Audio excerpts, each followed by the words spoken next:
We could have spent a whole session on this, but I didn't really want to. I mean, it's just not, in terms of psychic development and reading. It's just important that we understand there's all these things going on. And at some point, call it psychic development 2, or the next thing you'll be doing, you will use what you need to use for your own purposes. Oh, sure. Okay, so let's just talk generally and then some specifics, and then I'll do some Q&A. There is a whole community, beings without bodies, intangible reality, I call it. I think most of us recognize that's true, and they're around us all the time. I don't mean around us like trying to necessarily bother us, though some are. It's just we live in a multidimensional universe. I think we can all agree with that. Okay. Yeah. So we're gonna work from that baseline principle. Okay. So let's go from there and just talk about ghosts for a moment. Ghosts and poltergeists, because they act differently. Ghosts are essentially dead people, or the essence of a dead person, but still taking the form of the last incarnation that they had. And ghosts, from my point of view, are still trying to have impact on either the people they were attached to or an experience they were part of. They haven't fully yet moved on to a next step, if you will.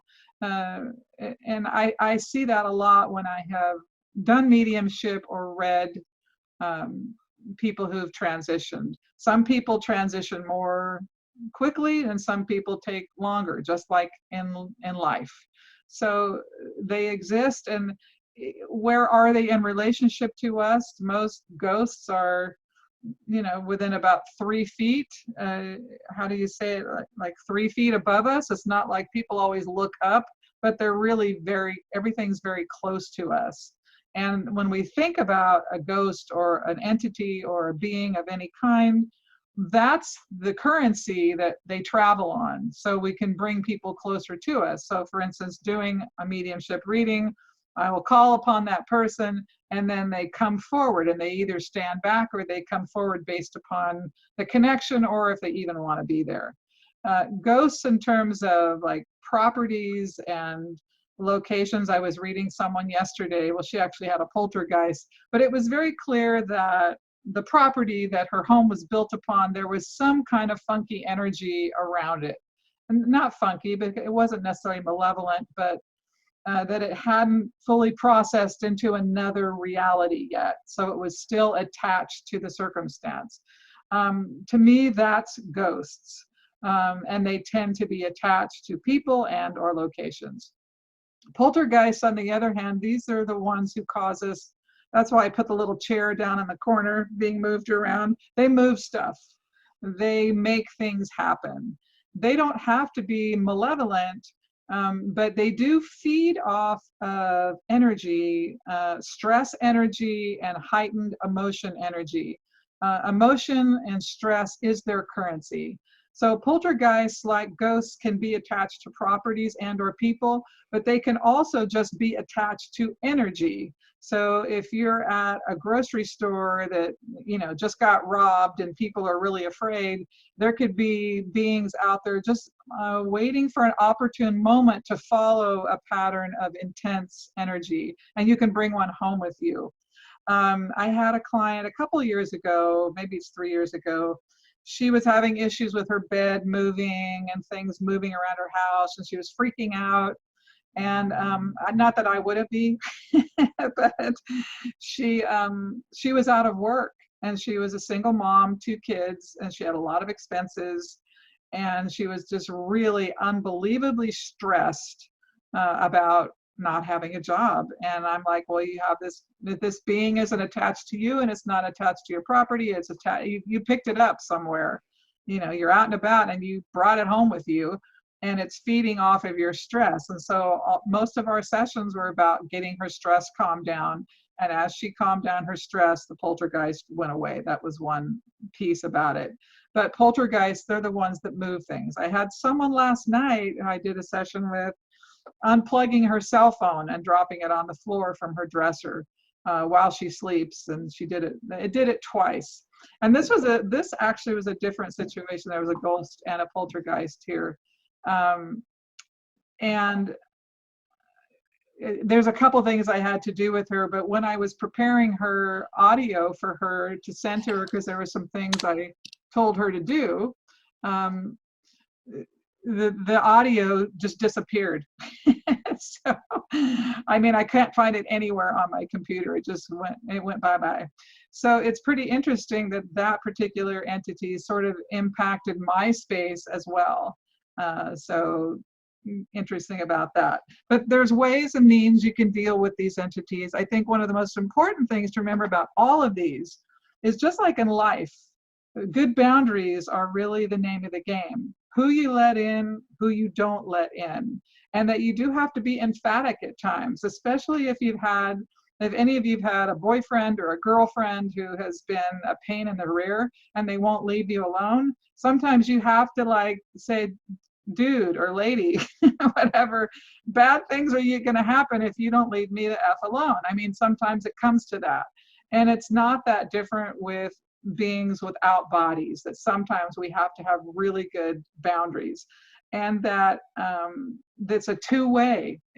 Things can't happen to us if we're not open to letting them happen. And I don't mean that as a blame thing. It's really just about boundaries and having good, strong defenses towards people who might do us harm, and sort of staying away from practices that might encourage entities to come in, and entities you don't want to experience. Just like if you know there's a part of town where there's 25 shootings every night, it's probably a good idea not to go down there. Probably going to want to stay out of that area. Same thing with playing around with spirits and all that kind of stuff. I'm just going to continue to burn through this, and then we will do Q&A about all of this. We all have spirit guides. They're our friends. And next week, I think it's next week, we'll actually, if you don't already have a relationship with them, we'll go through a process to help you meet and become connected intentionally. These are entities that decided before we incarnated, they're going to help us. They're going to feed us information and look out for us and be there for us. And I think many of us, when we cross transition, that our spirit guides are one of the first people we meet. And they can be family members, they can be people from other incarnations, they can be people we wouldn't even know, because it's not in our consciousness and our awareness. Angels I call them our karmic helpers. They really give us the gifts. They're the ones that help us and save us, in those car accidents. And, they're the ones that can really give us divine intervention and divine healing and anything related to a divine level. They have the ability to channel that type of information to and through us. We have, as with spirit guides, most of us have at least 2. Some of us have 3. On rare occasion, I've seen 4. Angels, we all have angels. And again, it's specific to each person how many you have. I've never seen anyone with more than 2 angels, but it doesn't mean that it doesn't exist.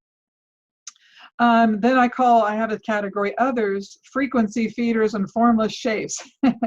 And this is something that's happened to me in my life a lot, especially when I was a child, a lot of formless shapes. Sometimes these are just you're a community hanging out. They're not necessarily doing anything. They're either feeding off of your energy or directing you in some way, but they don't seem to have a lot of influence. They're just around. So if you happen to see formless shapes, unless they have a body or you recognize them in some way, they're not malevolent, and they don't really do anything to you. They're just sort of around you, feeding off your energy in some way. So, and finally, a note about mediumship and channeling. Just when I do mediumship, I am very careful not to channel. Channel means you actually allow that entity into your space and into your body. And some people, that's how they've done it. They let the entity or into their space, which that means that they can deposit any of their karmic patterns, any of their energy, and of their stuff into your system. And that's why, I mean, you have to be really extraordinarily disciplined and strong to do that type of channeling, that type of work to connect to the other side. I am of the belief, and there are probably people who would disagree with me, but I'm of the belief I don't want anything in my system. So I don't do that. In mediumship, I watch, I look, and I listen, but I don't let an entity enter my space. And I'm very careful that I clean out before and after, because anytime you contact someone, you bring all their community with them, everything we've just talked about. So when you want to do mediumship, more power to you. I think it's great for folks. People get a lot out of it, but it does come with its own set of challenges.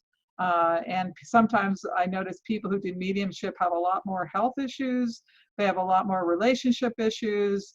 They just have a lot more chaos that goes on in their life, and especially if they haven't been taking care of their safety and all of that.